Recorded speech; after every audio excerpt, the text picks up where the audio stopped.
to a show.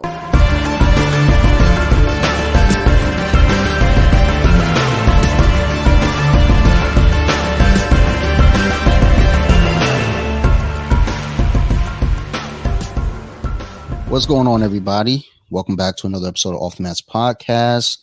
And if you were here last week with us and we talked about Hellraiser, you probably already figured it out. It's October. It's horror movie month. We're going on a theme here this week. Skipping away from Hellraiser because I didn't really know much about it, but Joe and Phil took care of that. Did a great job. I loved it. This week, I want to go into A Nightmare on Elm Street. And the reason being is because that's one of those bigger franchises that everybody knows about. My grandma knows about it. Hell, everyone. So I want to sit down with a friend of the podcast, Newt. He's been here before with us a couple other times. And he and I, we talk about just nonsense like this on Messenger, like at just random hours. So I figured let's hop on here, record it, and share our conversation with the listeners. So Newt, welcome back, man. How you been? I'm good, man. Thanks for having me back. It was fun the first time, a little bit strange the second time, third time's a charm. Hey, the second time, I felt like the second time it was one of those things like, look, you guys are in town. Let's get on the mics. I think, I don't know about you guys, but I was drinking quite a bit of wine, so I don't know, but it's a fun time all the same. It's always great having you on, great having Tommy and you together. So that was a lot of fun.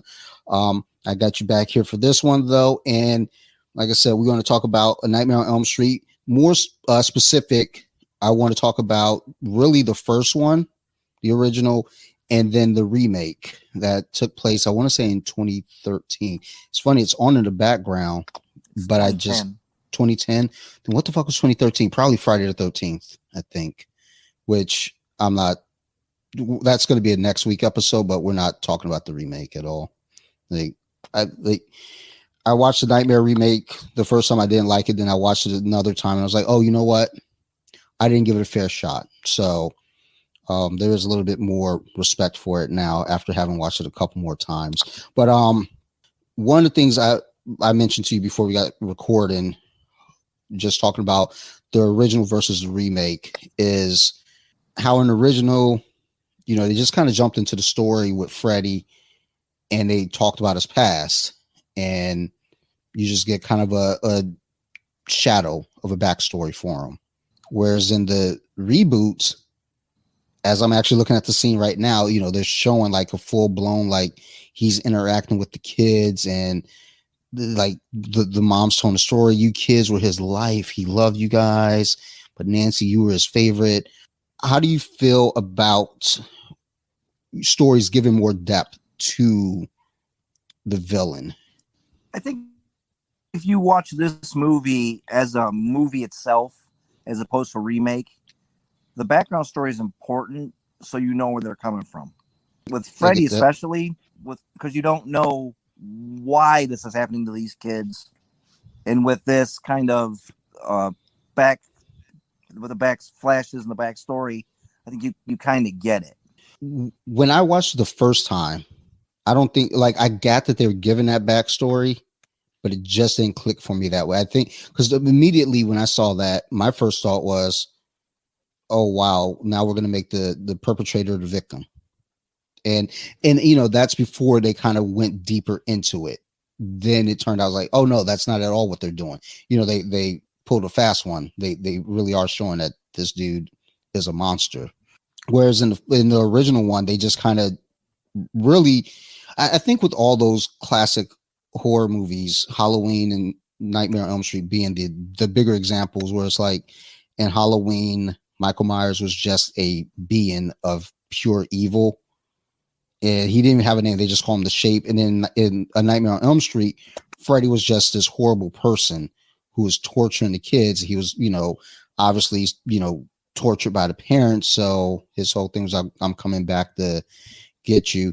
But even in the original one, it did, they didn't really give any kind of, feel to where, why are you going after the kids? Yes, the parents torched you, But did you do any, like, what was the relationship to the kids? You know, there was none in the original one, at least nothing perceived.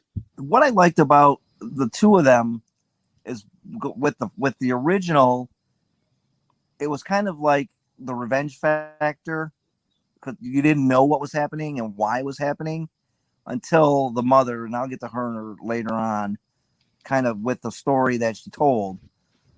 With the one from 2010, I hate calling it a remake, reboot, whatever you want to call it. With the new movie, it kind of set Freddy up, like you said, with the notion that he was a quote unquote victim, but later in the movie you find out that he was really just this horrible person. And I kind of like that. The reason being is everybody starts off. I mean, no baby starts off as a horrible person. You develop into whatever you become as a person. And with Freddy, with that being said, with Freddy being around all those kids and with what was happening, what he was doing to them, what got me was with the parents. The torture scene really could have been done a little bit better in my opinion. Because all they did was they chased him into a warehouse and they set it on fire. They didn't beat him. They didn't torture him like they tortured their kids. And you as a parent would know, if anybody messes with my kid, they're going to get what they gave my kid and then some. The whole movie to me seemed a little bit, I hate, rushed maybe, just so they could get everything cut into an hour and a half. Yeah. They could have went a little bit more deeper in what they did to Freddy.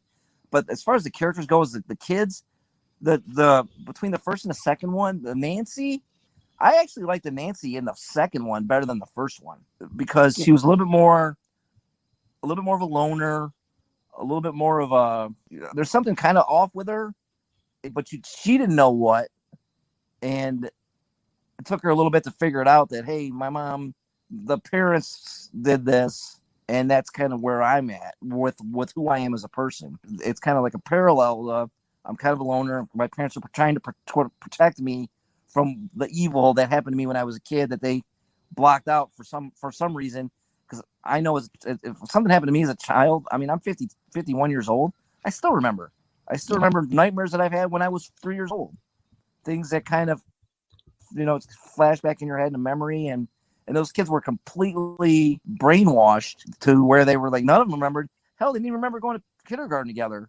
And I still got, with Facebook, but I've still got friends that I know from first and second grade. So that is one thing that I thought about that too. And like you said, it felt like it was a rush movie, just kind of cram it into, 90 minutes.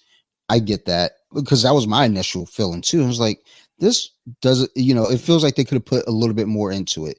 It's like with the warehouse scene with them catching Freddy and torching him, and just kind of giving that backstory. I felt like, there's a lot more emphasis put on that, but then the rest of the movie lacked depth. The rest of the movie felt like, with the kids not remembering each other, that's real weird, because my 5-year-old right now, that kid, she remembers every fucking thing. So it's like so she saw the picture that I put up on Facebook from the baseball game, and she started talking about the popcorn. She started talking about getting the ball, talk about wanting to see tigers, so in that movie, it's like, for these kids to say, there's a picture of me and, the one guy, but I don't remember him before, such and such a grade. High school. It was like, much older. And it's like, come on, dude, really? And I think if they would at least, kind of alluded to some kind of, this would have been a bigger task, but like, if hypnosis, like wipe these kids' brains, make them forget. If they at least alluded to something like that, that at least now answers a big question. It's still kind of some fuckery, but, at least it's not like, oh, they just separate the kids, didn't let them play until high school, and you act like they would never remember each other. And along with that, now you'll forget that this horrible man, molested you. So yeah, but I feel like when you take, again, that part of the movie, or that second movie, it felt like they had the right ideal. They had, a good plan. It's just the execution of it versus again the original one.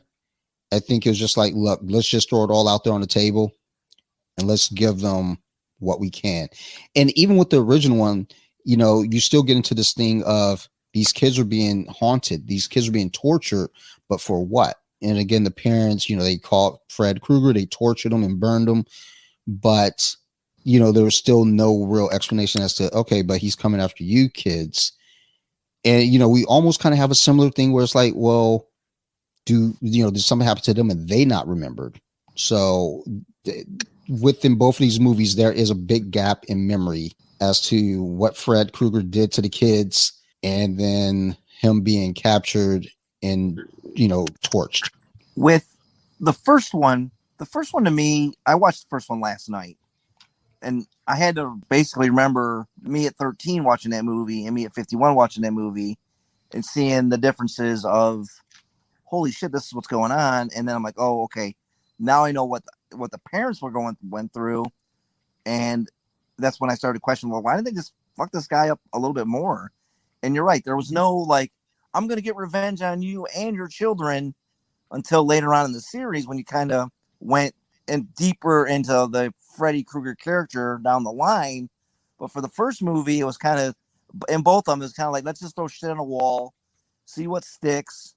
We've got an outline for the second one with Jackie Earle Haley, but the first one was like, okay, let's just try this, and this, scare the shit out of everybody from the age 15 to 21, and just kind of move forward. With them doing that, though, again, I think it was just, especially with the original one, the first one, I think it was just, you know, that slasher era. So it was really just like, let's put the fear out there. It's just the ideal of a dream killer. That alone is terrifying. That work. Now, if this movie had originally come out in 2010, like just fresh, it would have been a nice original ideal.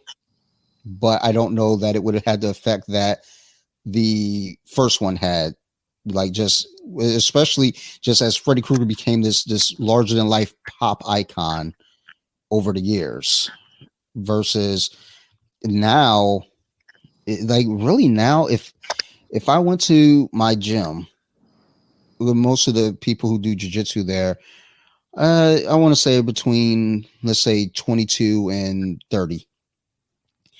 And I say Freddy Krueger, I don't know that many of them would even know what the fuck I'm talking about.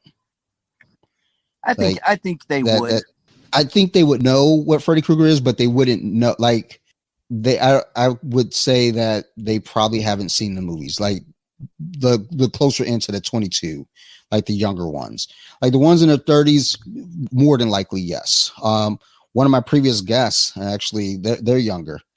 And I brought up Nightmare on Elm Street, and you know they also mentioned like they were aware of it. They'd never seen the movies though, and it just it was like now to be fair, they're not really a horror movie fan, but I felt like Freddy kind of transcended horror at one point. It was just like you don't even have to be into horror movies to know who Freddy is. Like I said, my grandma knows who Freddy is. My grandma don't watch no horror movies.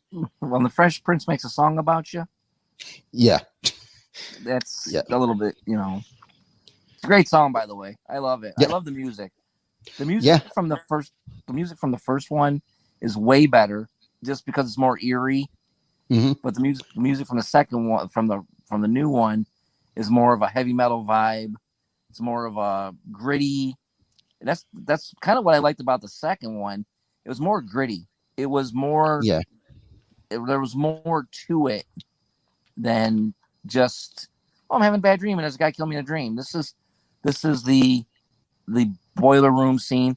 I messaged you the other day about the whole Pied Piper aspect of it. Yeah. Yep. And I think that's kind of what the vibe that they were trying to get with the second one. Mm-hmm. That it was, hey, this guy did the horrible things to this town. You know, upwards of 20 kids from what I learned from the first one. But then the parents did did what they did to him, burned him, set him on fire. And with the revenge factor, that's kind of what I got from the second one, with the whole revenge factor, where you kind of didn't get that with the first one. Correct. And what I did like about the original was the aspect with her dad, because in the second one you didn't know about her dad. She had no dad. It was basically her and her drunk mom. That's kind of what the vibe that I got, which is fine, because nowadays nobody's got a dad. There's divorce, death, whatever. There's no positive male aspects in a lot of people's lives, and I get that. Well, yeah. The world would be a better place if there was, but this is the world we live in today. Now, with that, I want to get to the moms. The mom in the first one is horrible. She's a horrible person. She's a drunk. And when I messaged you yesterday, because when I was watching it, she actually kept the glove. Yeah. Like, that's a token. I don't know why she did it. They could have. She hid it and she just happened to leave it in a boiler, and she called it a cellar, not a basement. It was just that kind of weirded me out a little bit, because it doesn't make her as bad as Freddy, but it makes her kind of a bad person. Well, that's the thing though too. It's like serial killers; they keep tokens, they keep trophies, and that falls in that pocket. It's like, okay, you guys did that. But my thing is like, and I guess this is more so just for the sake of the story, is like, why'd she get to keep it? But I mean, I don't think that's neither here nor there, to be quite honest. But it is just kind of a thing. It's like, and maybe she chose it because she is a horrible person. Because even when you get later into that movie, she's sitting there, she's punch drunk, and she's got Nancy locked in the house. She's restricted, and she knows Nancy's suffering. She knows Nancy's going through this. Nancy at this point already pulled the hat out of the nightmare. They know something's going on, and mom's like, look, fuck it. I'm not listening to you. You're stuck in here with me. Face your demons. And maybe it was a sign of the times, just it being that era versus now, maybe parents are like, oh, let's get you to some sleep therapy and, get you medicated. Well, it's when I was watching the original, when they took her to the dream clinic, when she was, put under by Roger Rabbit. I don't know if you knew that. The guy who played the doctor was Roger Rabbit. Yeah, which was kind of weird. It was kind of with a parallel scene with the one in the remake, and she's like, no, don't put me to sleep. But it was after Freddy had struck her arm, and then they took her to the hospital. They're like, we're gonna put you out. So, and nowadays, knowing what it takes to get medicine, that wouldn't happen either. So.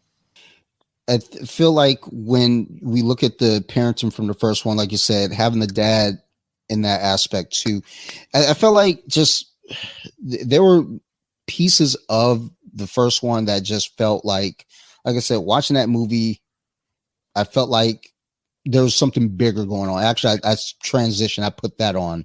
That's on in the background right now. You're kind of hoping there is something bigger. Yeah. Well, especially with the original one, it just felt like there's something bigger going on but I also think too, it wasn't as rushed. It felt like they took a little bit more time.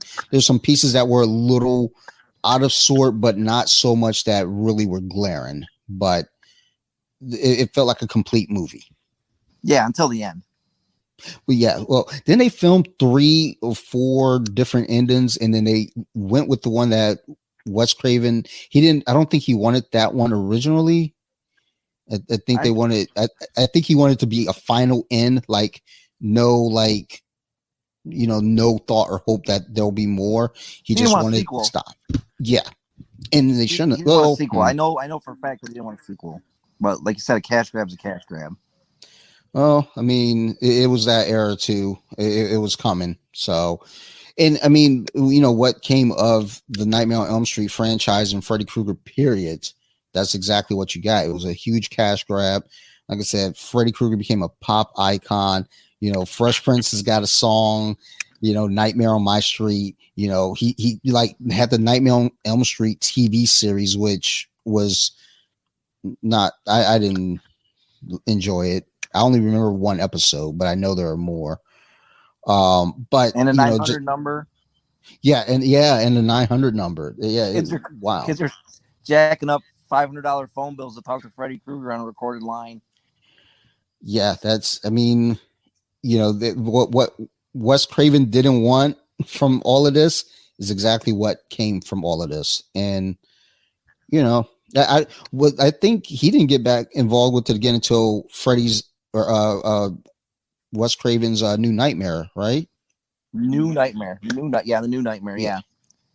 Yeah. Other than that, I think he was like, just I got nothing to do I'm with out. Yeah, and you can kind of see that. I mean, those sequels were a little out there. I mean, I still love number 3, Dream Warriors. Best one of the bunch. After we talked last year for our episode, I went to work to a new location, and on the radio was Dream Warriors playing. And every time I went there for like the next 3 weeks, that song came on. And I was like, wow, this is fucking crazy. And like to a point, I told my wife, okay, I need to get that single. I need to buy it and just have it on my phone. But that franchise, became what it became. Then they went to the New Nightmare, Wes Craven's New Nightmare, and then Freddy versus Jason. And then we got the 2010 Freddy's version. Dead. Freddy's Dead came Freddy's after. Dead. I thought that was before New Nightmare. It was New Nightmare. Freddy Goes to Hell. That's what the original title was. And then the sequence. I know where they're at, but it's just kind of not fresh in my head. Yeah, it's funny because I had only seen the first one and the third one. I haven't really like the others have been on in my presence, but I never cared.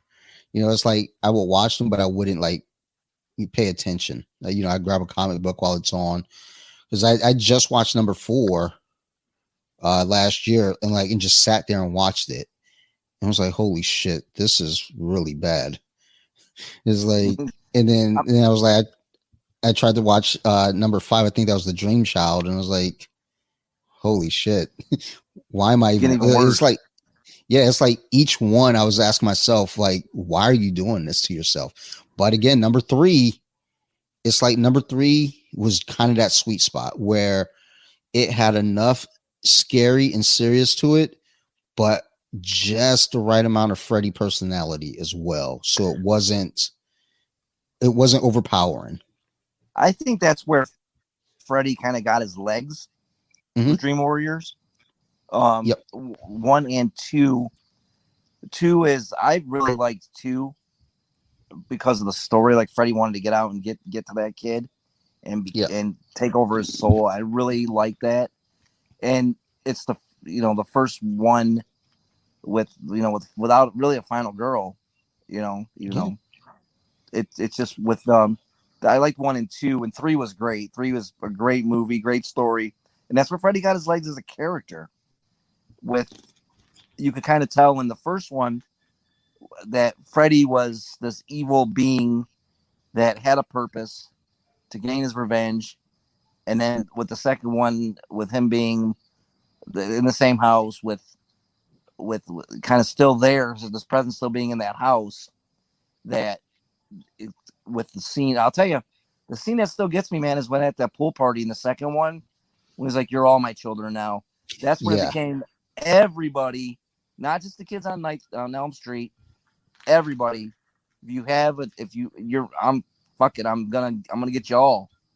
I'm taking y'all to hell with me. It wasn't until I think I want to say the third time I watched the Nightmare on Elm Street Part 2 that it clicked, because the first time I watched it, it was kind of just going through the motions, and then I was like, all right, that's fine. I did it, nothing to it. I watched it the second time, and then took my jokes with it. It was like, okay, that's silly. That seems wrong. Something's funny there. Then the third time, you start to kind of get that sense of, like you said, he's trying to possess this kid. He's trying to get out. And this is the only, the first one, she pulls him out of the dream, but in the Nightmare on Elm Street Part 2, he's at the pool party. He escapes. He's out. Yeah, he's out, and he is actually physically, causing havoc. And a physical being. Yeah, he is like there. Whereas, you get back to, Dream Warriors, now he's back in dreams. I don't even think they played with the idea of like pulling them out of the dream. It was just like, look, we're gonna put you under, we're gonna hypnotize everybody, and we're gonna get in there, and everybody had their special powers. There was a lot of good that came with that movie, just as far as like just the script. You had a really good cast. Some good young early actors coming up. A great cast. So it was that type of movie that I just feel like it doesn't get the credit that it deserves. I think it gets a lot of credit, to be honest with you. It's probably the best one of the franchise. I definitely think that it's the best one. I agree. Yeah, I do too. It's the best one in the franchise. I know we talked about it, how we rated them, and two's underrated. Two to me is like I said, it's like with him, he's like, look, I'm done. Everybody, if you're a child of Elm Street, I'm coming for you. I'm gonna be in your dreams. I can manifest both worlds, and I can do what I want to do when I want to do it. That actually answers the question too, because as you go deeper into the franchise, he's tormenting all these kids, and it's like, okay, well, look, the damage has been done with the first one. Like, it's over. How many kids, how many people are you really affected? But then when you get to the idea of that second one, where it's like, look, you're all my children. If you're here on Elm Street, you're my property. Mm-hmm. Now that trails out, because then that gives you the idea like, oh, this guy is far reaching. It's not just here. Yeah, it's Elm Street. It's So now, I don't know if you know about the background of where Wes Craven got that idea from, with the Peruvian kid who was having the dreams of somebody killing him in his dreams. Yeah, and the kid ended up dead, and that always stuck with him. It's one of those things where, like I said, with going back to his childhood, he heard that story, and he's aging and making all these great movies that he's made before. He's like, well, I got to get this idea out, and I got to get this story told. And the way he did it with the original was, it was one of those, like I said, with one of those things with the whole slasher thing, but it wasn't a true slasher movie until the second, third, and fourth one. Yeah. It was more psychological, with dreams, and everybody sleeps, everybody dreams. Yeah. I mean, you get to a point, as you're watching that first one, and that is kind of the scary thought, is like, everyone's trying to not sleep. You have to sleep. And that is a terrifying thought in itself, because if you're so scared to go to sleep, you're terrified, and you're fighting, you're trying to keep yourself awake. You then go into this psychosis where, you don't know if, what's reality anymore. So that's where now this movie really takes some real shape. And with the remake, that's where they delved a little bit more deeper into that part too, with the psychosis part of, am I really dreaming? Am I awake? Why is this happening? And where am I in my sleep cycle? Where am I in my awake cycle? With the characters in the second one, or the remake, we'll call it the remake going forward. I like that part where they're like, you have stages where if you hit a certain point, your body shuts down. You're going to dream anyways. It's how you control yourself in your dream, and how your body reacts to it, because you could end up in a coma where you're just basically dreaming all the time with your brain still functioning, but your body's like, I got to shut down. I have to relax. I have to rejuvenate my body. And that's the perfect spot to where an entity like Freddy is going to come and boom, you're his. I wonder I guess obviously, as years have gone on, one's made in 84 and the other one's made in 2010.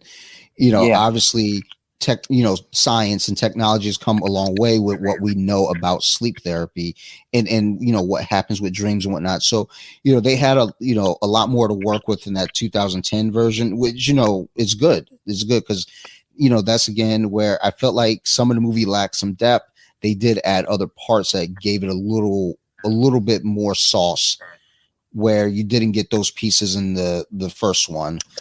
Just kind of weighing them against each other. It's like haven't watched the newer one again, multiple times recently, I do appreciate it a lot more than I did the first time. The first time, I think I was just being, a brat and saying, well, I don't want a remake of Freddy. I don't want, a remake of, Halloween. I don't want a remake of Friday the 13th. Leave the originals alone and, give me more sequels if anything. They might be trash, but, let's not redo it. But then you get to see newer things, stuff from the original, but some details that's brought out that you didn't have the knowledge for back then. So that was a good thing. I want to just make a quick point about the Freddys themselves. I was on IMDb today, and the 2010 version was like at a 3.5 rating, and it's underrated as a movie. That movie is good. The Freddys themselves comparable. A lot of people went in with the Jackie Earle Haley character saying, well, he'll never be Robert Englund. And I don't think that's what he tried to do. I think that Jackie Earle Haley was Freddy Krueger the way Freddy Krueger was meant to be played in 2010. That he, as a predator, as a demon, as a manifestation of people's dreams, was the ultimate nightmare. I can say one thing when you take the comparison between both Freddys and from just both 2010 and 84. I think they both played the role the way it was meant to be played at its time. For that particular movie. Correct. Now, I think what people were wanting with 2010 is we know Freddy Krueger with all this personality, all the jokes, all the humor. That's what we want here. And that's not what you're supposed to get in that movie. You're supposed to get a terrifying and watching individual. it, I didn't want that. Yeah, that's what I wanted. That's exactly what I got too. I got that. I just kind of wish they weren't, like you said, they weren't as sympathetic to the character in the 2010 one. With the kids questioning their parents about, did he really do it? Did he really do it? And we all know he did it. Well, and that's a weird thing with it too, because like I said, it's like they give you this kind of pump fake where you're just like, did he do it? Did he do it? And as you get deeper into the movie, you find out he really did do it. So I did like that they, came back and took it away. I don't know. I don't like the initial ideal of making you question, like, well, wait a minute, did they kill an innocent man? It's like, it puts you in a weird spot. Just again, sympathizing with the perpetrator. It's like, wait a minute, nah, this dude is doing bad stuff. Don't give him the time of day. And then they eventually make it like, oh nope, he definitely did. We got pictures, we got proof. Yeah, and that scene in the boiler room with when he finds the Polaroids, you kind of needed that, but you didn't need the way they did it. They could have. Well, it was kind of, like you said, it was kind of rushed. Like, oh, here's these pictures. Oh, he did it. Now what? Like you said, like the now what? It did feel rushed. I'm not, like I said, I'm not crazy about anything being redone and remade. It's just like the whole thing with remakes and reboots and everything like that. It's always like, well, let's give it, this story to a new generation. It's like, well, let the new generation get their own shit. Like, we got ours. You embrace our shit and love it. Like when Rob Zombie redid Halloween in 2007, they showed a bunch of 20 somethings. They showed a bunch of people in their 20s the original Halloween, and they'd never seen it before. And they're like, "This is supposed to be scary." It's like, I mean, you got to take the time that this came out. Yeah. Versus now. And granted, the Rob Zombie Halloween, it for its time worked. It had its moments, but the original Halloween, the original Nightmare, the original Friday the 13th, for the time that they came out, there was a power to it. We had never seen anything like that. Yeah, well, yeah, that's a huge thing. These damn kids nowadays, with their video games and their rap music, I'm grumpy old man. But we had never seen that. We had never seen a force like Michael Myers. We had never seen a force like Freddy Krueger. And I'm not even talking about Friday the 13th because we all thought it was Jason. Yeah. Everybody thought it was Jason. Yeah. And spoiler alert, it wasn't Jason. I mean, that was a great one too, because like you said, everybody thought it was something else. And then when you get to the end and you see, it's like, wait a minute. Yeah. Something's not right with this lady. Yeah. Like, huh? But and that's the thing with the ideal of doing a remake of any sort. It's like, I just don't like it because it's not going to translate the same that it did back then. But if I were to say, hey, why don't we try this Nightmare on Elm Street thing one more time? Let's try one more time. But, give it some heart. Like, I don't think they could have gotten a better actor to play Jason or Freddy, in the new one, in the reboot, in the remake. I think Jackie Earle Haley is a great actor.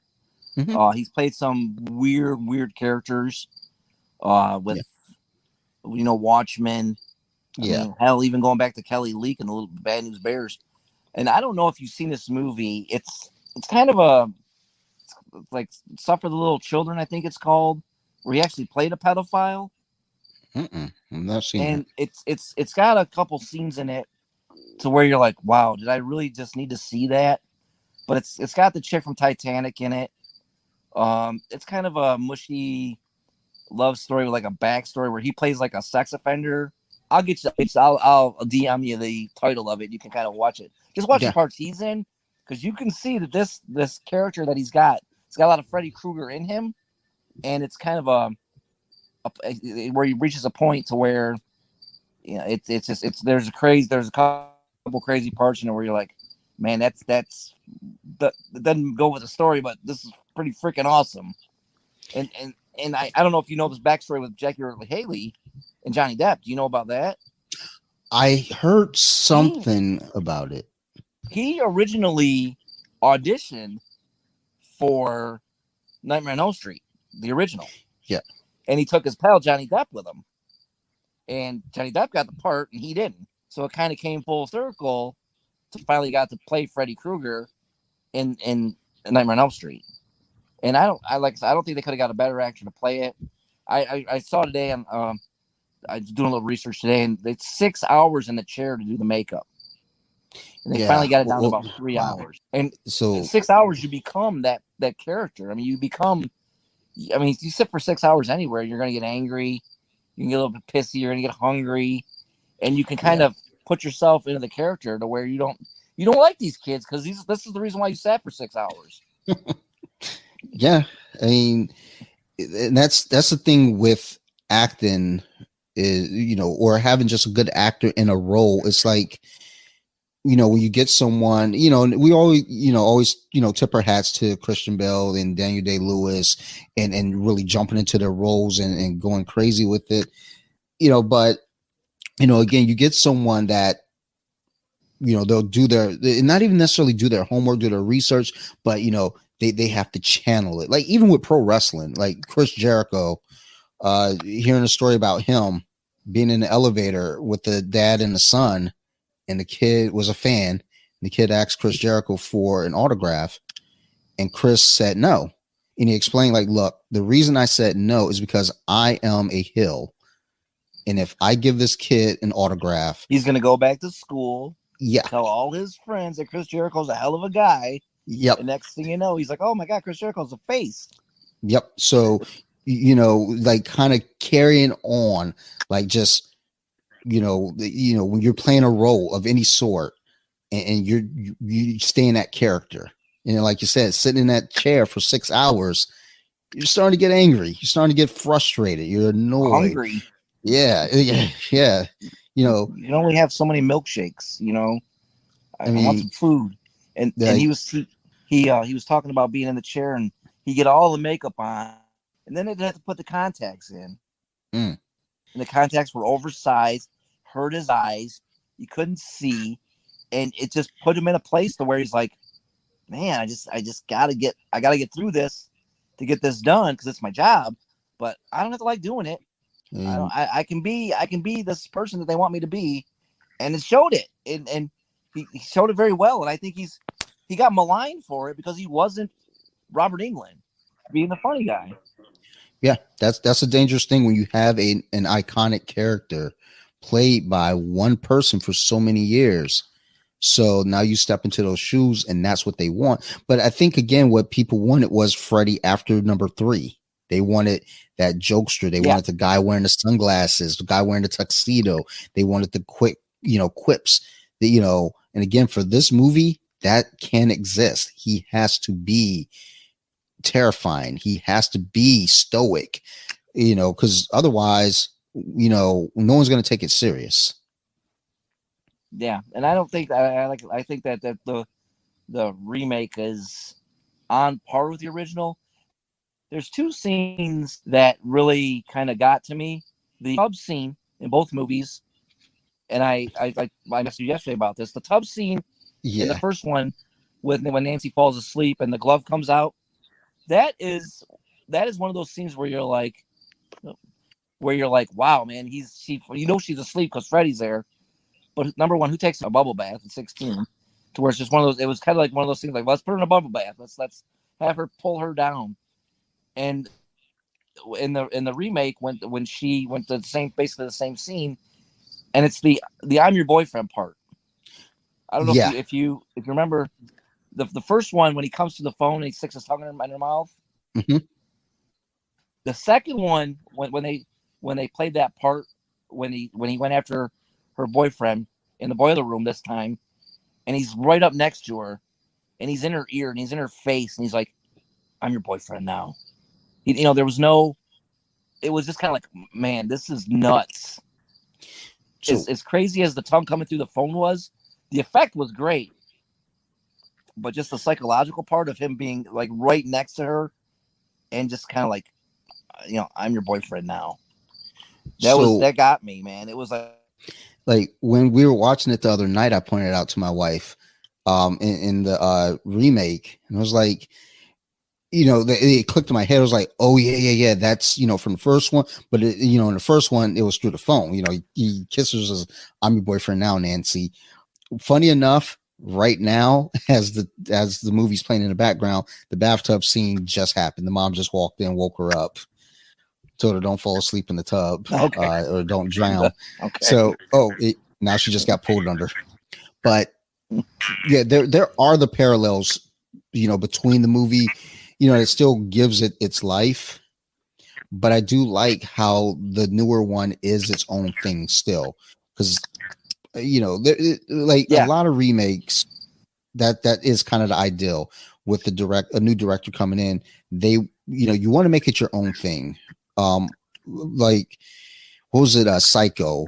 Was it Gus Van Sant? I think it was, who did the remake of Psycho and did it shot for shot, frame for frame.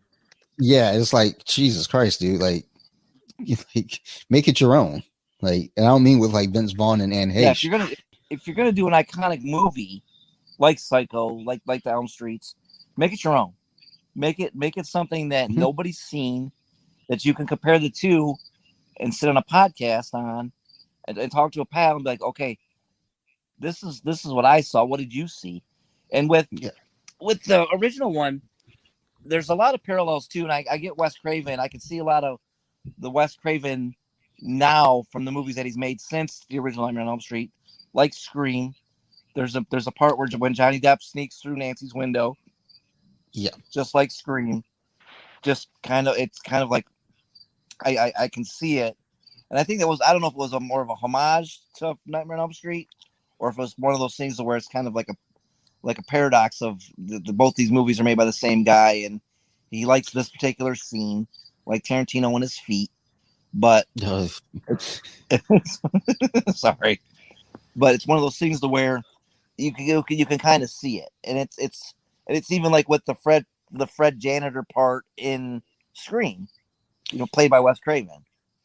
So that was something actually, and as you meant, you just talked it up. He's creeping through the window right now. It's like we watched, my friend and I, we watched Halloween H2O the other night in preparation for our recording for Halloween, and one thing that we're talking about with Halloween H2O is it came out 2 years after Scream. Mm-hmm. But a lot of the stuff that you saw in H2O, because I think the same writing team was involved. There was just like, we're talking about kind of the eras of movies and how this late 90s era was, there's just this style and this feel that you had to it where you saw it heavily in Scream, obviously, with Wes Craven coming back, and he's got this movie that's great, and then you get Halloween H2O come up, and it's almost like they tried to mimic a lot of stuff from Scream, but in a joking manner that didn't go over well. Because when we watched that movie the other night, like, I got angry because I went to see it in the theater twice, and I was excited, and now when I look back on, I'm like, why was I so stupid? You're mad at yourself. Yeah. For taking that bite because you were all jacked up because it was, man, Halloween H2O 20 years later, Jamie Lee Curtis, all that stuff, and then you're like, damn, it was a joke. Yeah, and I think they kind of made it as a joke. Yeah, I mean, well, there are scenes in it that they did that they're trying to like kind of pay tribute to the original, but again, in a joking way. Like in the original Halloween, you'd have Michael kind of standing in the background and someone's just walking around, not noticing him there. And then they turn around to face him and he's not there. Mm-hmm. So they did that in H2O a couple times, but it was kind of like done in a mocking way. And I feel like just that era of movies, there was almost kind of like you want to make fun of original horror, kind of like an idea, like, look, we are aware, you want to be aware of yourself. It seems like what they're doing. There's actually a scene in the first movie, in the original Nightmare on Elm Street, like that, when the first murder happens, that when the guy they think did it grabs Nancy, she's walking to school. Number one, if my friend gets murdered, I'm not going to school the next day. I don't know why that was kind of. She was like, no, I got to go to school, but she looks over and there's a guy in a suit and a tie, and I'm kind of like, well, who the fuck is that guy? And it turns out he's a cop, and it's kind of like they knew he was gonna go try to get Nancy, try to explain what happened, and with Nancy, with the part of Nancy, like, you set me up, Dad, you set me up. So she kind of put herself in that, put her dad in that position, like. He kind of knew what was going on, but he didn't want to tell her. And then with the funeral scenes on both movies, with Nancy in the remake, Nancy kind of was like, well, wait, I kind of know what's going on, but I'm not sure what's going on. And then they both kind of, like I said, it kind of brushed it, and boom, it's just the scene's over. Yeah. And I think, but that was kind of a thing though. More so with the remake, you got a lot of that, like they just kind of touched upon something, brushed it, and like it's done. And I think it was just kind of done for the sake of saying, all right, we covered this base, now on to the next. Yeah, we got to get to the next point. And you didn't get that as much in the original one, because I think in the original one it really had to explain itself. It really had to give us a story, so that way we knew. Because if that 2010 version came out on its own, we never heard of Freddy Krueger, and that's what we got. There's a lot of unanswered questions versus we go into it with the knowledge that we have. We watch it. We know what's been there before. So we get it. I like the first one because she brought the hat back. Yes. Not a piece of the sweater. The sweater's iconic, don't get me wrong, but the hat. And then she started questioning her mom. Who is Fred Krueger? What's going on here? Yep. She brought the hat back. Now I was a little bit, when I joked with you, I'm like, how many hats does this guy have? I kind of, at the end he didn't have his hat on, and I noticed that, and I was like, God damn it, Newton. But I was it was one of those things where, like, who's Fred Krueger? But then she just throws the hat away. Her mom throws the hat away, and it's like, oh, don't worry about Fred Krueger. The other thing that kind of got me was like, going back to where she's like, all locked up in the house. The mom kind of locks her in, and I don't know why she would do that. If anything, I'd want my daughter to be able to get out or get to where she needs to be.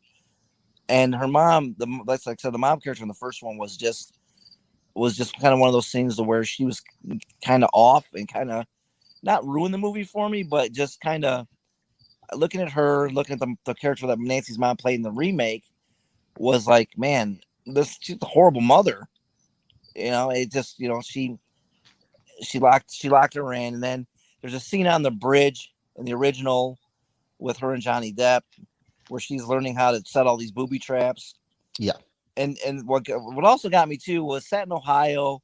There's palm trees. They're on a bridge. There's palm trees behind them. I know it's a little bit, iffy on my part, but I'm like, this is kind of, if you're going to set a scene. And that scene kind of foretold what was going to happen, but it didn't. She kind of set the traps without me knowing, because I watched it last night. I watched it yesterday. Well, she's reading the book, and then all of a sudden, all the booby traps started happening. So she could get them out.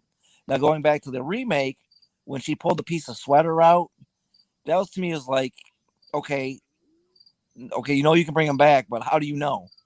You just brought back a piece of a sweater. At least the hat's symbolic. The hat, she knew who he was. She knew that now that she could, if she could, she was told she could bring him back through the dream to the real world. So she kind of knew what to do. Now, with that being said, in the scene where she falls asleep and Johnny Depp falls asleep, she's in her dream. And she's like, wake me up, wake me up, wake me up. And he's sleeping. She's just kind of like, oh, you jerk. And then he just leaves. It's one of those things where you're like, all right, these kids, the kids, I mean, I was a teenager then. I know what these kids would do. They wouldn't leave. They would, they would basically say, no, I'm going to stick with you, stay with you. And but he's just gone, even though her mom was coming in the room. To me, it was just kind of like, okay, like you said, let's move on to the next scene to where we can kind of foretell how we get Freddy out and how we get rid of Freddy. So you have a knack for talking up the scene. Just happened. Just walked up. You just climbed out the window. The mom just burst into the room. She pulled herself under the covers. But like, in the feathers floating because Freddy slashed the pillow. Yeah, there's one feather. But her mom never mentions the feathers. I mean, I know as a teenager, if my down pillow was broke, my mom would beat my ass. Yeah. Or at least what happened to your pillow? My wife would beat my ass. even now. So one thing that, I kind of take with that, though, the way that this movie, as they kind of hop these scenes like this, at least for the original one, it's almost kind of like a play, where you kind of have to transition, you get your point out with the scene and now you got to move to the next scene where now they're at the police station. The friend who's, being convicted of the murder or charged of the murder, he's in the cell. So it's kind of like, all right, we now need to move this along. So I'll tell you, that scene's pretty good too. Yep. That scene where he hangs himself, it's pretty good. I mean, it's one of those things where like, okay, I get this part because now Freddy's going to go after him, and that's the way he gets it done. And the way he did it was great by having him hang himself where it looks like he hung himself, even though he did die really quick. I mean, Epstein, come on now, we all know, but it's one of those things where it happened really quick, and he died. So, I think that's one of those things about a movie like this is that, again, with Freddy being what it was then, and we don't know the personality that's going to come in the next couple movies, this is still terrifying. It's still psychological. Oh, yeah. When I look at, the original and just how, like, I always think about my daughter with horror movies.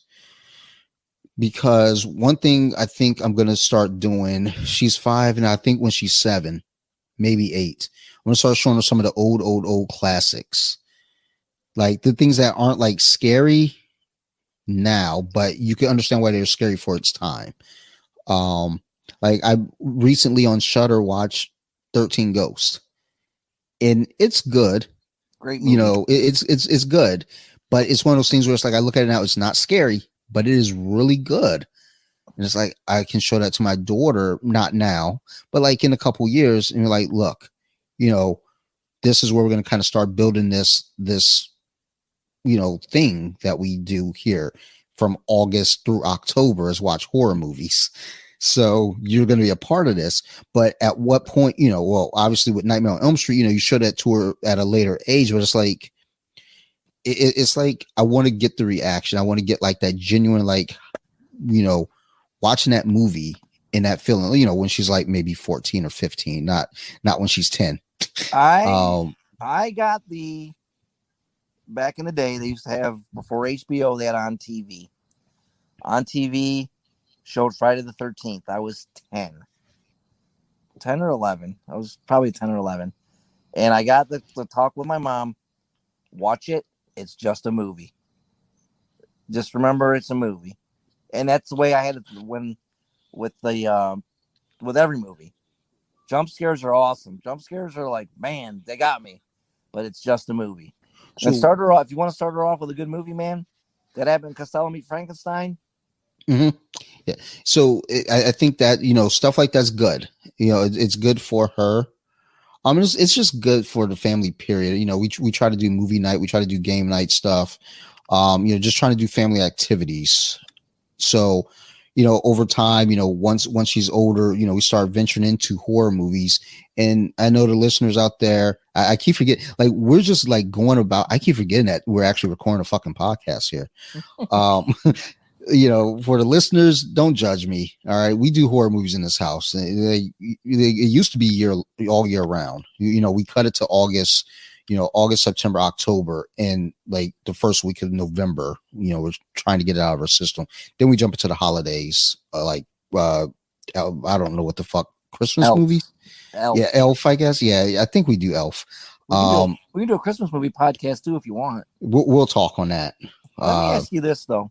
Yeah. As far as the Nightmare on Elm Street movies go, the endings for both movies, mm-hmm. which I know that, like, I know we talked about the ending of the first one, the original, earlier, with it being kind of like with the roof coming off, which was kind of cool.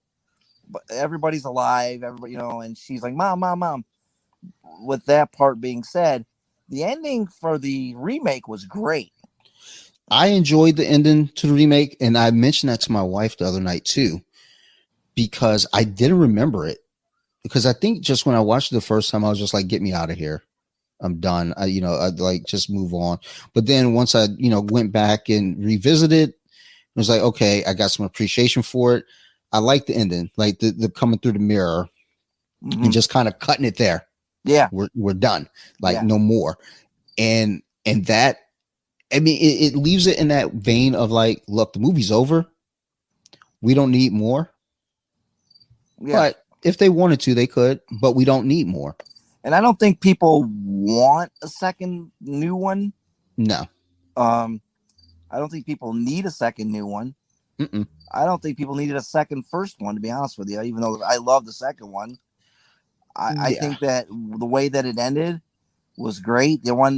The end of the first one with the jump scare at the end, it was kind of schlocky, but I get the point.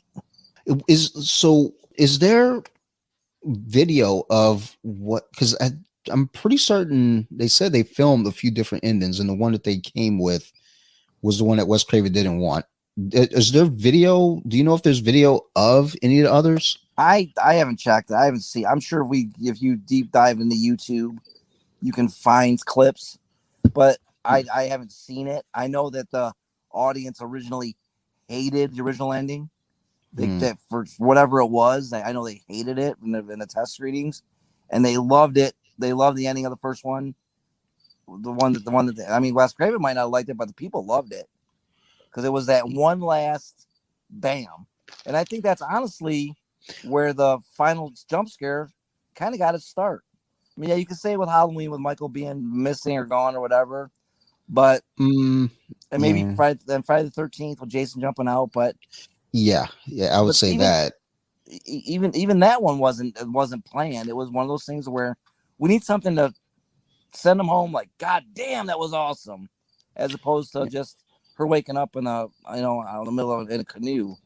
But the Nightmare on Elm Streets, with the way with the remake ended, with like you said, with him coming through the mirror, is like, Yeah. that's it, we're done. That's it. It's Freddy's there. Freddy's still going to be in your dreams, but we're not going any further than this one, because if they wanted to, they would have made it by now. Yeah. I don't think they're going to delve back into that character probably for another 20, 25 years. And honestly, they don't need to. I mean, they can leave it where it is. There are characters that they don't need to mess with, and it's all a matter of the studio though too, because some studios, you have to make a movie every so many years to keep the rights to certain characters. That's really big in the comic book community, especially, which is why we got certain Spider-Man and certain Fantastic Four films and X-Men films, because in order to reserve those rights, they needed to make a movie every 7 years. I don't know that that's the deal with with Freddy. I doubt it, because that was 2010. It's 11 years later. So and I know that Jason just got back to the original screenwriter. Yes.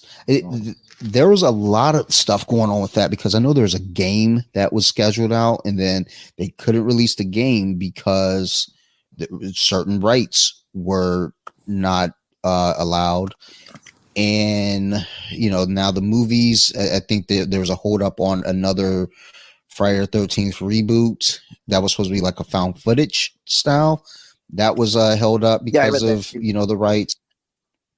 So, kudos to all that, in terms of Nightmare on Elm Street, I don't know, what's there, what's going to be, and when we'll see dying. Anything else. But the movies themselves, as parallels to the movies, are they're basically, I get it. And like I said, they both they seemed both rushed. The endings, especially the endings. Yeah. The endings with when she finally brings him back and he gets hit with a hammer, which is a great scene. She started the fire. To burn him. I don't know if that would have worked, but I also think that it kind of set to where, the whole house is going to catch on fire. But how's she going to get out? She didn't. If she's such a she had such a master plan. Then what was her end game, for lack of a better term? So I'm wondering with that though too, because as I'm looking at the scene now, she's talking to the mom, and I'm wondering if it's like, all right, she already had this plan with the booby traps, and it was like, I can't double back. Like, we'll just figure it out when we get there. But it's like, when you set that fire, it's like you've already kind of committed to something. Like, you've committed to this is it. And then, but yeah, now you're trapped. Yeah, is she willing to die? That's kind of what went through my head. Is she willing to die to bring Freddy Krueger back so her dad can get to him? And then when they go up to the mom's bedroom and he's wrestling with the mom, and he kind of sucks her down to that whatever blue laser blade. And she's like when she turns her back on him, she's like, "Well, I'm not afraid of you anymore." With that cheesy light effect when he kind of tried to get her, jumped at her. I get it was the 80s, but you didn't need that. She could have kind of got away from him without him disappearing into wherever he went. So I will say with that ending though, if they would have, discounting like the actual final scene ending, but like if that's how they stopped right there, I take the power away because I'm not afraid of you. I don't believe in you, whatever it may be. That's one of those things where I'm like, you know what? I'm okay with that. That gives it its final. But the effect though, I agree. The effect was a little like, try harder. Well, yeah, I know you're on a budget, and it's the end of the movie, but you could try a little bit harder. Get a little bit more. If you turn your back on an entity like Freddy should have been like the Melting Witch and Wizard of Oz. Yeah. More of a meltdown, more of a Indiana Jones and the Nazi type scene. Yeah. Would have been a little bit more. It's kind of like that fire, like the fire that he had for the kids on Elm Street, kind of getting back to him, getting back at him. It would have been a great, great ending right then and there. And she could have walked out of the house with her mom and her dad hugged her dad and said, "Dad, it's over." And maybe then the jump scare, but for that scene, for where he just goes boom, and he's gone. Now I know I kind of with the second one, he kind of embedded himself in the house, which I can kind of appreciate now. But they could have ended it on a note where they see him kind of embed himself in the house, and they're out of the house, and they get gone. Kind of like Poltergeist, but yeah, it's done. Like it's final. Like we're done. We're out of here type deal. And that would have been perfectly fine by me if that's how it went.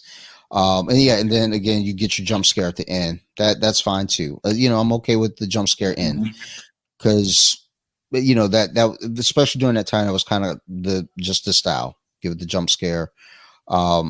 And then when you jump to the remake in 2010, even with that ending with him coming through the mirror, that's fine. Like we can end on that note. Again, it doesn't sound like there are any plans to do anything. I didn't really look into it. I guess I should have, but I'm not a very good podcaster. I just have people and we talk shit. So, I don't do research. They're going to be listening to this around the world, man. We're going to get 100,000 listeners. I want to talk about Nancy for a quick second. I know we've been on for a while. Heather Langenkamp talked to her mom like nobody talks to their mom. She called her mother. Mm-hmm. She called her, she called her dad, which is fine, but she called her mom mother. She hardly ever called her mom. She just the way she talked to her was very, I want to say methodical, and kind of in a way that teenagers don't talk to their parents. I'd never called my mom mother at all. It felt like there wasn't a relationship there. Okay. Then why'd she live there? Because their parents were divorced. And I mean, it could have just been, how that game gets played. It's like, well, we're gonna give custody to the mom. She gets the house. The kid stays here because she has a house type deal. Dad gets the apartment. So, Dad takes her to Denny's on Christmas. Yeah, it could have just been one of those things, because when you look at that relationship, she is closer, or I want to say closer, but there seems to be a thing with that where it's like, yeah, she calls him dad. There seems to be a genuine, like, dad will save me type deal. Dad is my hero. Whereas mom is kind of like, you're just a person that's here. Yeah. Like, I'm just kind of living here, kind of in this place now. And it with the relationship that Nancy had with her mom, and the remake was a lot better. Yeah. At least the mother was more attentive to her needs, more of a motherly figure, and you can tell she's kind of distant. But that's more on Nancy's part than the mom's part. With Nancy, the character, and this Nancy played that was played in the second in the remake was more of, like I said, a loner kind of she didn't have a lot of friends, and then her friends, the first one of the friends they had a little cluster of friends, they had a little group. Yeah. The second one, she didn't have a group. She had the one guy who liked her, and the one guy and the one blonde friend who wouldn't be friends with her in real life. Let's be honest. None of those people would be friends. We all know how high school was. It was very cliquey, and they wouldn't hang out with a loner. They'd actually probably make fun of Nancy for being a loner, the group that she had. And with her working at the diner, which was another good scene. With the one guy who liked her, too shy to, ask her out or whatever. And then he's like, "Why didn't you ever ask me out?" And he's like, "Well, whatever." But you could just tell with the second one, with that group of friends that they had, even though they all ended up dead, they were more of a cliquey type thing with Nancy kind of on the outskirts, but with the other guy having pals, with him kind of being on the outskirts too.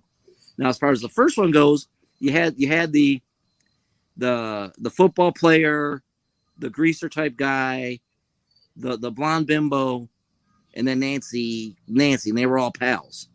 They all rode in the car together at the end. So there seemed to have been, when you look at the original one with their clique, and it's almost kind of more like, what the Breakfast Club was, around that time too. It's almost kind of like, they're friends, like, whether it be they live on the same streets, it's just like, we're friends, we hang out, but it's not like, we get to school, we still got our own little cliques here.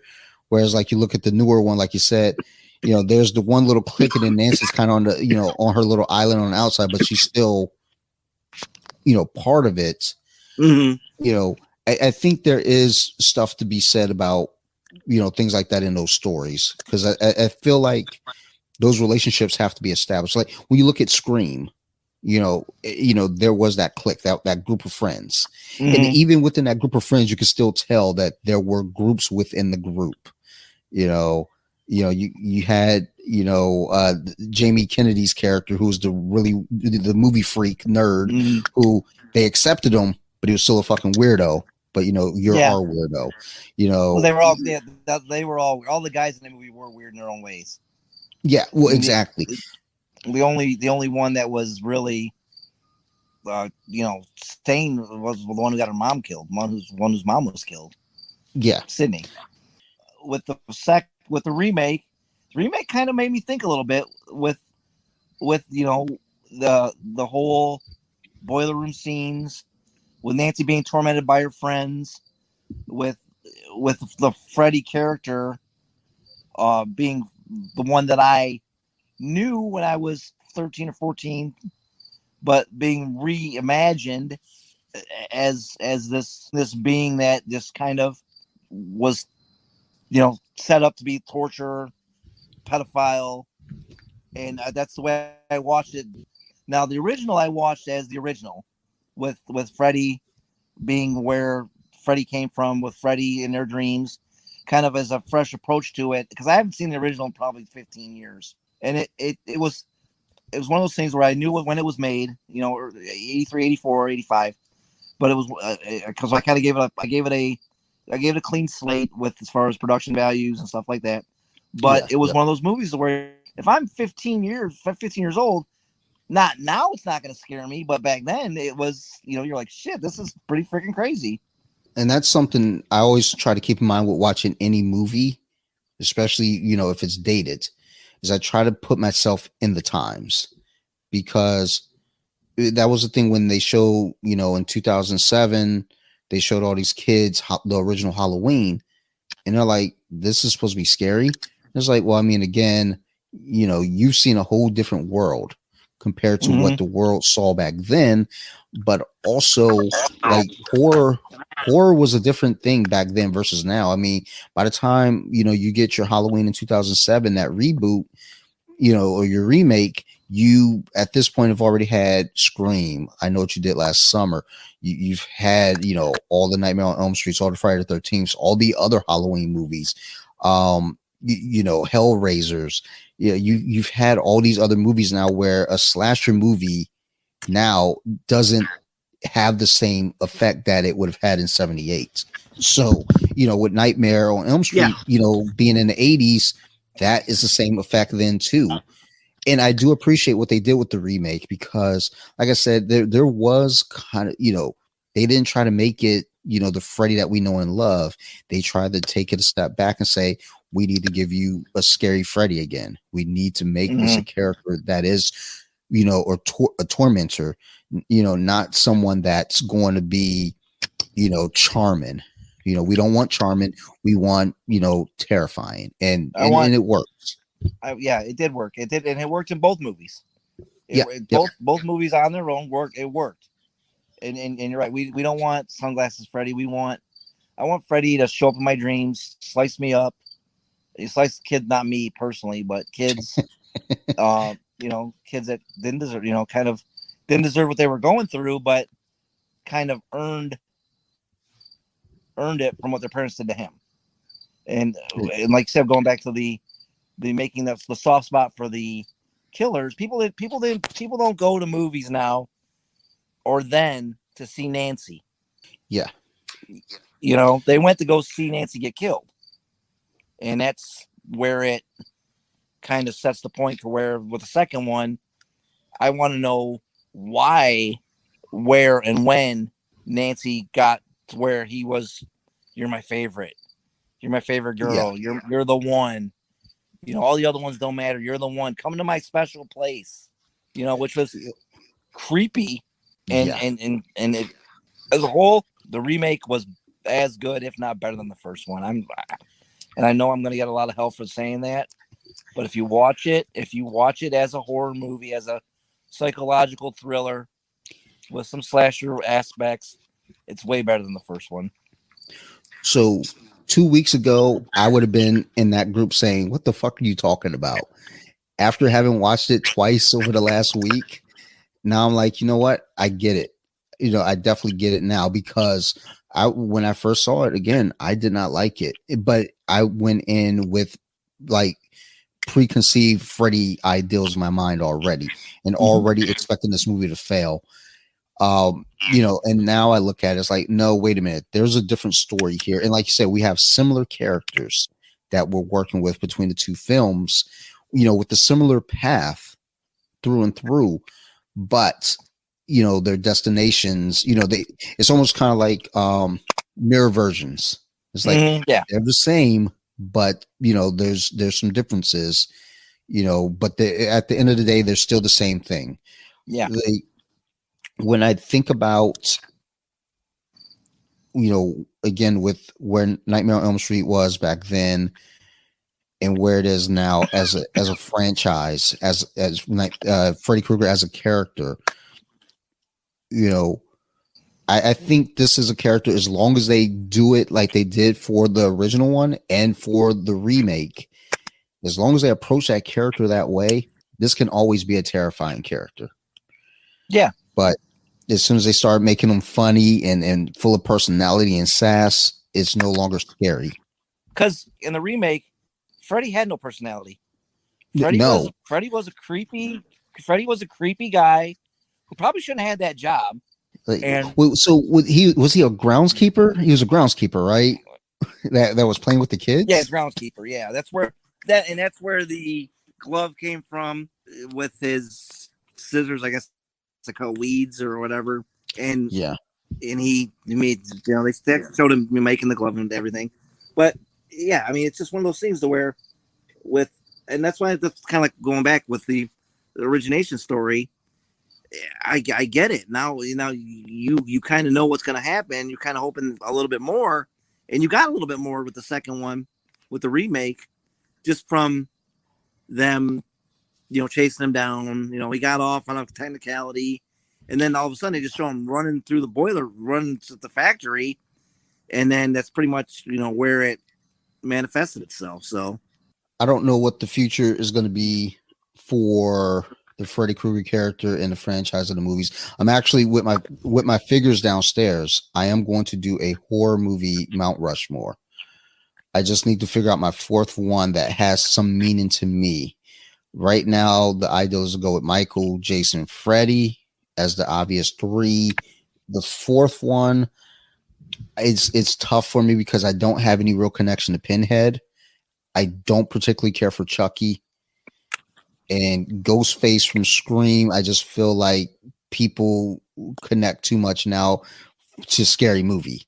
And it's like, but I got to figure out a fourth one for that Mount Rushmore of horror. I might go with Pinhead, just not because, a bad choice. But I did see a picture of Leatherface, though, too. There you go. So I always forget. So I may have to see if I can find a Leatherface figure and start getting to work on this, because it's I always talk about it. I just need to do it, but also just to show, like, people know I love horror movies. And it's like, as much as I love comic books and comic book movies, I probably watch horror movies just as much. So I want that represented. Like I said in the first one, man, there was a time in my life where my mom and dad sat me down and were like, "Are you okay?" Because I was into everything. It was, if it was on the VHS shelf at Video One, this is the days before Blockbuster, and they got a lot of stuff that you couldn't get at Blockbuster. We had a store here called Thomas Video that showed everything. Anchor Bay with Evil Dead and 10,000 Maniacs and Slumber Party Massacre. Friday nights were horror movies in my house, and then my friends were there, and that's what we did. I mean, that's the beauty of kind of embracing the Shudder app, because it's like there's always something. There's always something. Every Friday they give you something new. And if you haven't gotten to it before, or they refresh the catalog, it's probably my most used app. It used to be the UFC Fight Pass. I still watch fights. I still love watching people get punched in the head, but it's like I don't watch it as much. It used to be I would put on some fights and I go to bed to it. Now it's back to that. It's that time of year. I put on Shudder, and then I put it on whatever's going live, and I just let it play. I wake up. If you go to bed watching Shudder, you're a good man. Because some of those scenes, you're like, man, it's like the other night when you texted me about Motel Hell, which really needs a remake. Like so, and that's the thing. There's some things I feel like should get remakes. It's because it's like I feel like at the time it just didn't get, number one, the like notoriety at the time, but also the effects. There's so much more you can do now, but that's a scary thing too, because sometimes people go a little heavy-handed with the effects, and almost ruin a movie because of effects. So Motel Hell could really go for a remake. I think when they start doing remakes, though, the problem is they want to go with something that's a bigger name, so they know, like, well, we know we're going to make money with this. Like, they remade The Thing again. We got Nightmare on Elm Street, Halloween, Friday the 13th. There's a Chucky TV series. It's like they're going with stuff that they know they can make money off of because of the name. And it's like, yeah, but like, be brave, take a risk. Let's see Farmer Vincent. Let's see. I'll tell you, there's some scenes in that movie when he puts the pig head on and there's a chainsaw fight. You don't see those. Yeah. I mean, it's one, and when you're 15, 16, 17 years old, you're like, these guys are going after each other with chainsaws. Somebody's going to get messed up. I mean, I think that's something that could be reimagined and put on film now and done really well. I think, what was it? There's a couple others on Shudder that they're not too old, but they're in that pocket where it's like, look, there's been enough time, like the early 2000s. It's like, look, you could probably actually make something of this. Let's go ahead and roll the dice. I'd remake Maniac Cop. I believe that was on there. I don't think it's on there now. It was on there. I want to say 2 months ago, 3 months ago. If you get a chance, watch it. Watch it, and you're like, man, this movie, especially nowadays with the climate that we're in. Yeah, you could reimagine that into something that would be, it would make people be like, damn. I mean, they hate police more than they do now, but you could, well, I can't say that really, but you could make it to where that the character is just so methodical and such a true killer and a quote unquote a maniac, for lack of a better term, that it would make you just people would think, and people would be like, it'd get a lot of shit from both sides, but it's one of those movies where you can be like, okay, we can make a movie like this. Sometimes it's okay to take a risk, but I think also when I say that now as a guy with no money who's not making films versus, a studio executive who's like, well, yeah, you say take a risk, but I don't feel like dumping millions of dollars into something. It's like, well, you don't have to dump millions. I mean, Hellraiser like had a small budget and it worked, Blumhouse has a small budget. Well, they had small budgets and it worked. A24 small budgets and it works. I mean, that's the thing too with certain movies. It's not so much about the budget. It's not so much about the name. Just give us a good story. If you sell me a good story, I mean, good stories sell. It's just, you got to give us the good story. I mean, like the HBO, HBO does great with a lot of their series. They just give you a good story and people cling to it. Just that's the important thing. Instead of saying, oh well, we want like, we get the Child's Play remake with Mark Hamill as Chucky's voice, and it was interesting. I didn't hate it, but it was definitely but something that's like, they panned it.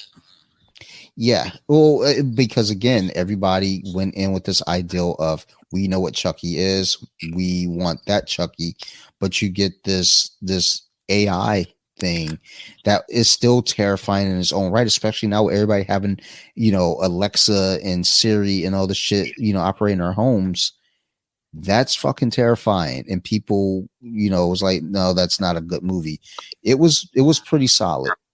But that's the thing. When you try to play off of something that already has a name. Character. Yep. So yeah. But either way, with the Nightmare on Elm Street franchise, love it or hate it, it changed horror in its time, and it, Freddy Krueger especially, like I said, became a pop icon, and everyone knew what a Freddy Krueger was. He was everywhere. He was on billboards. He was in magazines. On the Tonight Show. He was in my bedroom. I had a poster. I mean, like, he posters. He was everywhere. So I mean, hats off to Wes Craven and his creation, and Robert Englund for playing the hell out of that character that they wanted someone else for anyway. And they took a chance with them. So hopefully, if they do something new with it, we get a little bit more heart and a little bit more depth. But these two, the original and the remake, I'm okay with them. I'm okay with recommending them to people. And I'm at the end right now where she just turned her back on Freddy. We got some shitty special effects, and he's gone. So on that note, let's go ahead and finish out here. Newt, thank you as always for doing this with me. It's always a good time. Any shout outs or mentions? Where can we find you out on social media? Newt928 at Twitter. And that's about it. Yeah, Twitter. At Newt928. Big shout out to my man Tommy. Got the baby coming soon. Absolutely. Little Cruz is coming. He was the surprise of the last podcast we did. I was shocked. Can't wait for the boy to get here. He sent me some cigars for my birthday. Plan on a Tiger game next year. Bring this Sophie, and thanks for having me, man. I appreciate it. And I'm available for you whenever you need me. And if I don't talk to you, we'll talk in April for WrestleMania. Well, of course. And then we'll do October next year, man. Definitely. And like I said, it's always a great time having you on here. As I always say to all the listeners, thank you for listening. I appreciate the hell out of everyone. I say it every episode, and I will always say it, because without you all listening, this doesn't work. So, I appreciate you all. Big shout out to Armbar Addict, Eric and Ali, doing fun things over there. Actually, they're going to be competing very soon at Worlds. Actually, by the time this come out, I think it may have already happened. Sorry, but big shout out to you all anyway. Go check out the website, Armbar Addict. Also, big shout out to Colompton Social Club. It's my other show with my buddy Stevie. The numbers are growing over there. I don't know what we're doing, but we're doing something. And it looks like we're getting a lot of follows from breweries and beer companies, because we do beer reviews. Well, Steve does beer reviews. I don't. I just drink. But otherwise, again, thank you everyone. Like I said, the rest of this month we're going to be doing horror movies. So next week, be prepared for Friday the 13th. We're going to dig into that a little bit with my niece Echo.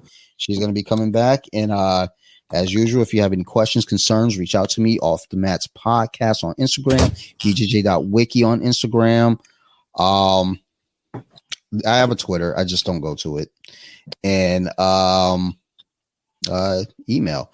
But otherwise, thank you all. Y'all keep listening, and I will keep making these podcasts. Thank you, everyone. Bye, bitches.